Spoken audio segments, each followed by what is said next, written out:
Hi guys, it's been a while since I've checked in with you. I've had quite a little bit going on in addition to COVID. Some of you may or may not know that I've had to have an arthroscopy. I was out in my backyard picking up dog poop like a good dog owner, and I twisted my knee. I did not fall. I did not fall. I just twisted my knee and immediately knew that something had gone wrong. And it was a pain that didn't go away over, a day or two. And I knew it was something kind of big. So I ended up having an appointment with my rheumatologist just by chance in the next few days after I had injured my knee.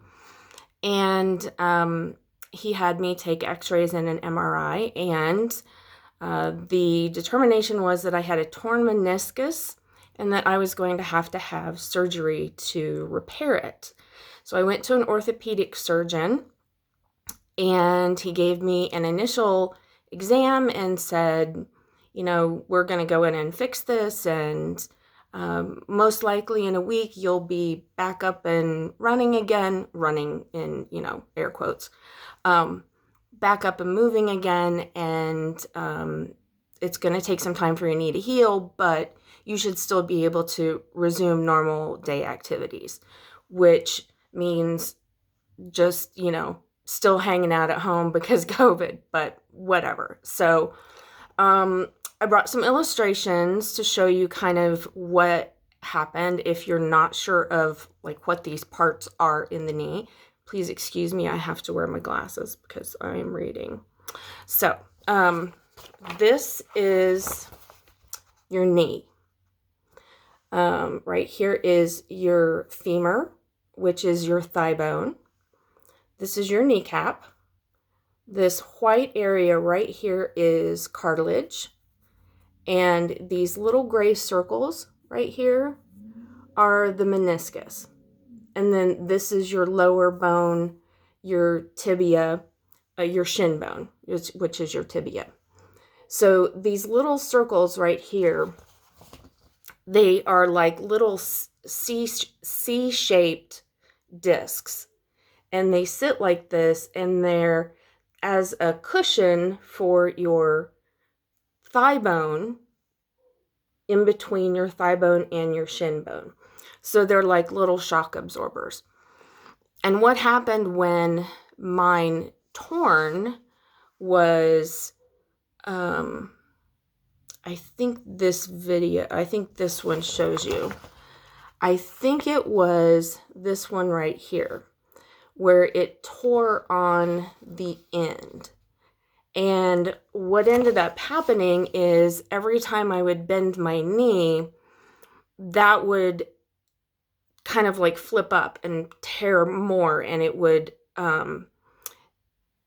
was not repairable at that point. There's a picture, like sometimes it can tear in the middle here, and that can be repaired, but where mine was torn could not be repaired. So what they had to do was an arthroscopy. And in the arthroscopy, they went in and shaved away the torn part. So my letter C is now kind of like this. So there's no part like, there's no bottom to the letter C. It's kind of like this now.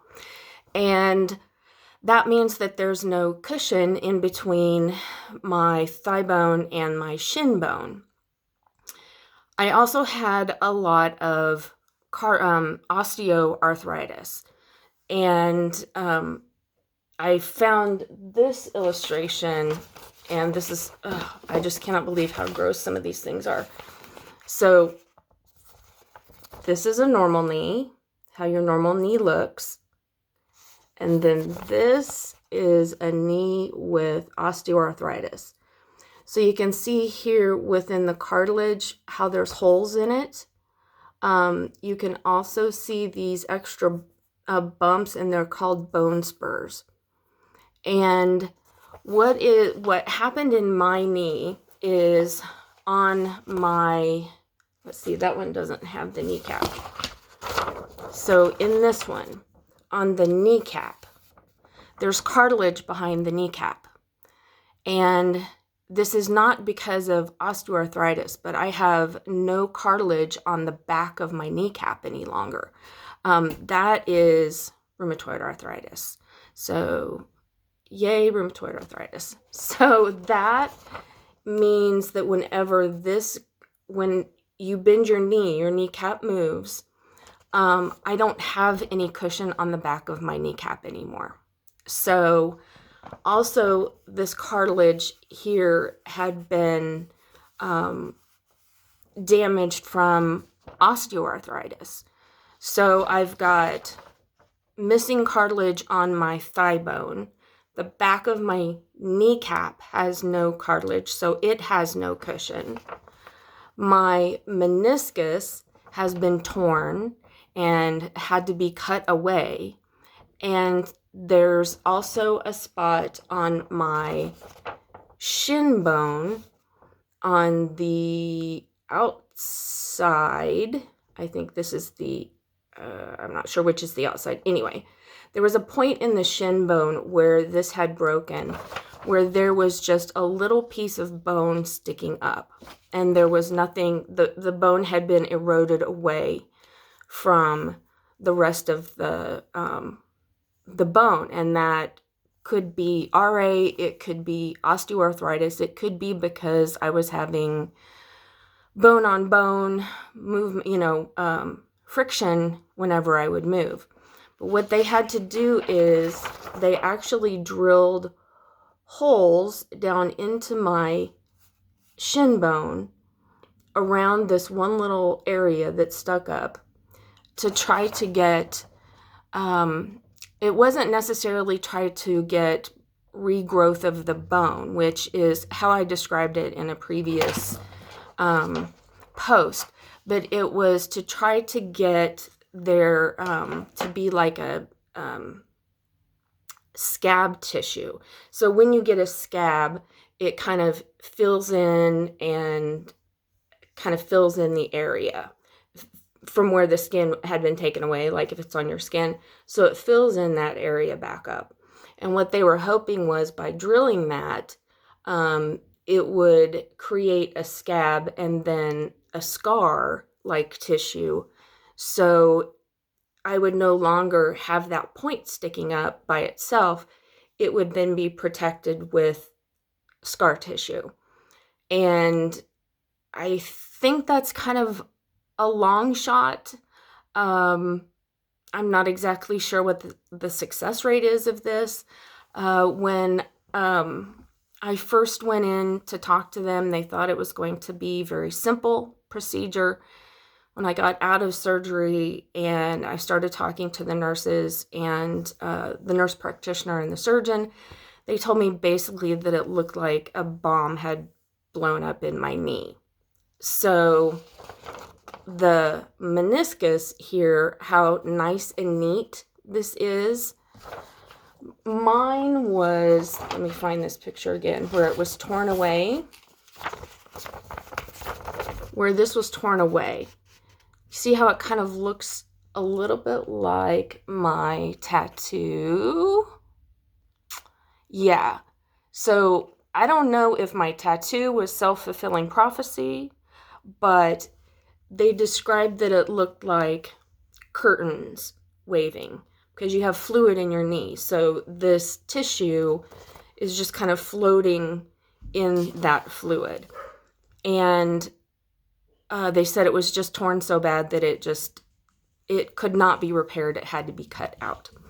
So what I've ended up with is bone on bone in my left knee.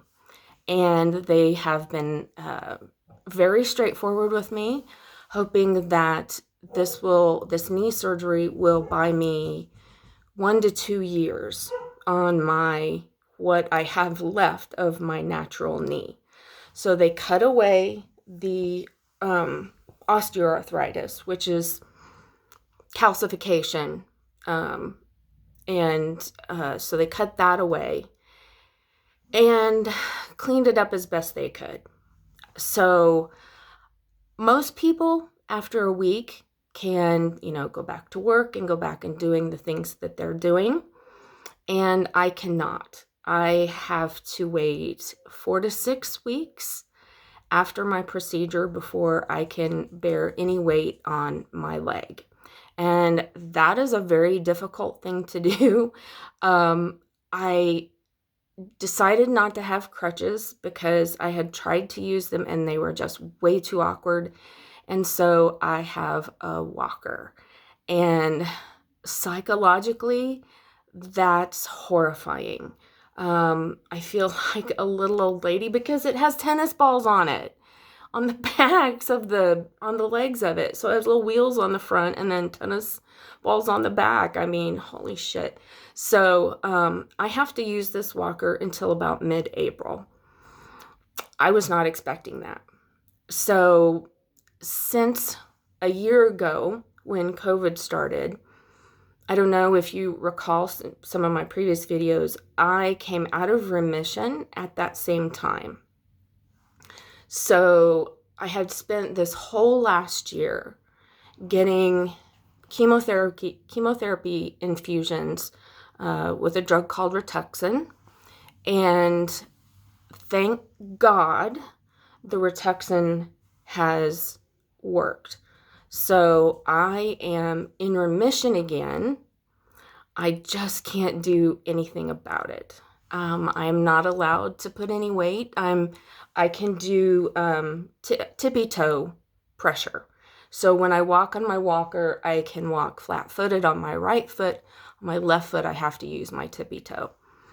That's a pretty unnatural movement. And there are lots of times I'll catch myself walking flat-footed on that foot, and I'm really hoping that I'm not screwing up the work that they did to try to heal my knee. So as it is, I've got a bare kneecap that's rubbing on my thigh bone and my shin bone whenever I flex my knee, when I bend my knee and straighten my knee. And there are places where the meniscus was supposed to be a cushion where it's missing. And so those spots are also bone on bone. In 1 to 2 years, they said that I'm likely going to have a total knee replacement. And that was pretty devastating. A total knee replacement is something that I thought, people in their 70s and 80s get. And I'm not in my 70s and 80s. And so this has been psychologically difficult. It's not like I had an injury, like I had an car accident and had to have my knee replaced or something like this. This is just the raw truth of rheumatoid arthritis, how it deteriorates your joints, and osteoarthritis working together to totally wreck your joints.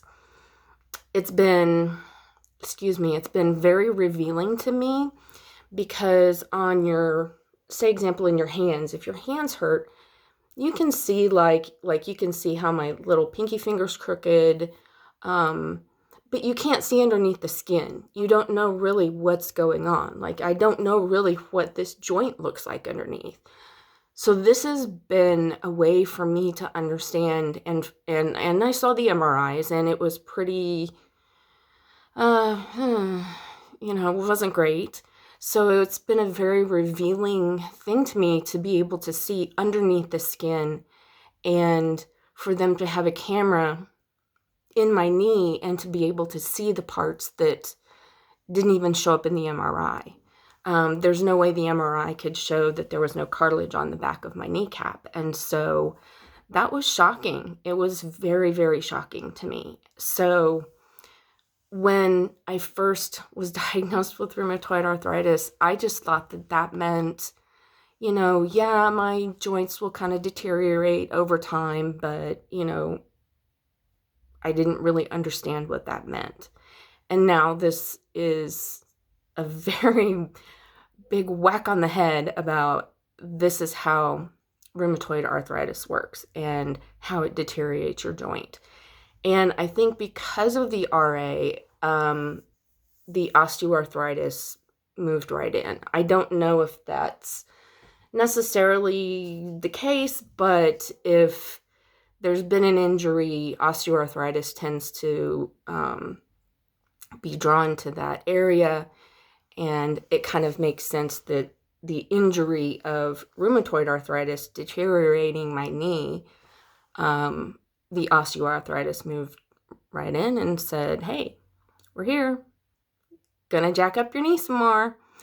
So until mid-April, I'm hobbling around on a walker, feeling like a little old lady, trying to keep my hopes up. I'm not allowed to do really anything, and I feel like I'm wasting this remission. I desperately want to get back into exercise. I've gained all but 15 pounds of my original 100-pound weight loss. So I've gained 85 pounds back in 1 year, and that's a lot. There's no way that my knees can support this weight. The left knee for sure can't support this weight. And it's not logical to think that my right knee is in pristine shape.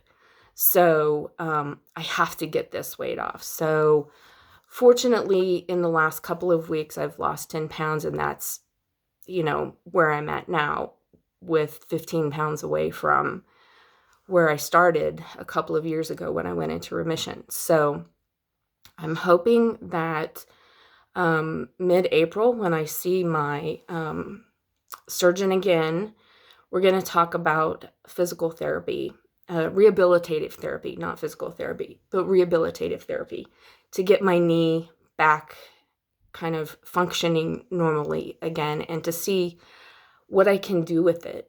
So I'm not going to be able to go on big long walks, on trail hikes or anything that I was doing when I was in remission. I'm not going to be able to move my knee that way. So I have a treadmill I'm probably going to give away or sell. I don't know.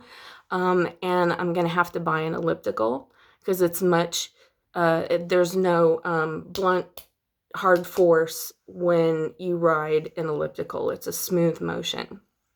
I do have a stationary bike that I can ride.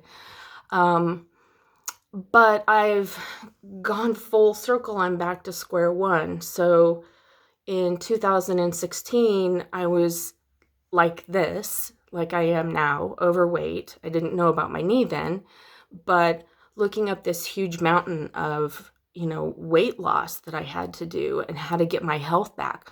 Right now, my blood pressure is back up. My A1C is still normal, but my glucose levels are high. So it's just a matter of time before my A1C goes back up. And so I'm looking at this mountain that I've climbed a couple of years ago and how hard I kicked its ass and how long it took me to lose 100 pounds and get back to where I was at March of 2020. And everything has been undone because I had taken so much prednisone over the last year to try to control the RA before the Rituxan kicked in, and stress eating. I'm a stress eater. I'm now looking at this mountain again, and it's very overwhelming, and I can't do anything right now. So I'm not sure what I'm supposed to be doing. So I've spoken with my counselor, and she says, now's the time that you need to be kind of planning out what you want to do, which, if you know me, is really hard because that means I want to do it now. Okay, so working out, so we're going to go full tilt workout, 2 hours, here we go. And that's just the way I am. That's just how I function.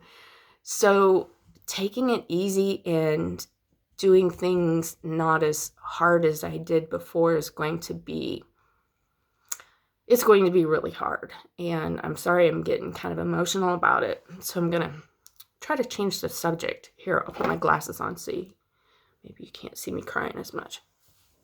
So, anyway, that's kind of where I'm at. I will check back in with you guys as time goes on, let you know how things go, probably after my appointment with my surgeon to see how my knee is healing, and after we talk about physical therapy and stuff. So I'll keep you guys posted, but keep your fingers crossed that the repairs that they did take, and my rheumatologist had joked with me and said, oh, looks like Santa's going to bring you a bionic knee for Christmas.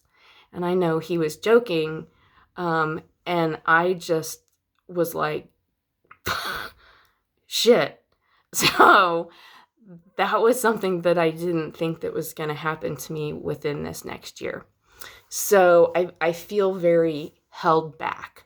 I want to burst out and go outside and do stuff. And by the way, I get my second COVID vaccine at the end of this month. So, thank God. So I'll be able to go out and do things. I hope. So keep your fingers crossed for me that my news improves. I desperately want my news to improve. So I love you guys. Thank you for all the support. You guys are amazing, giving me all the support that I need. You're the exact support system that I've needed to have all this time. So I love you. Bye.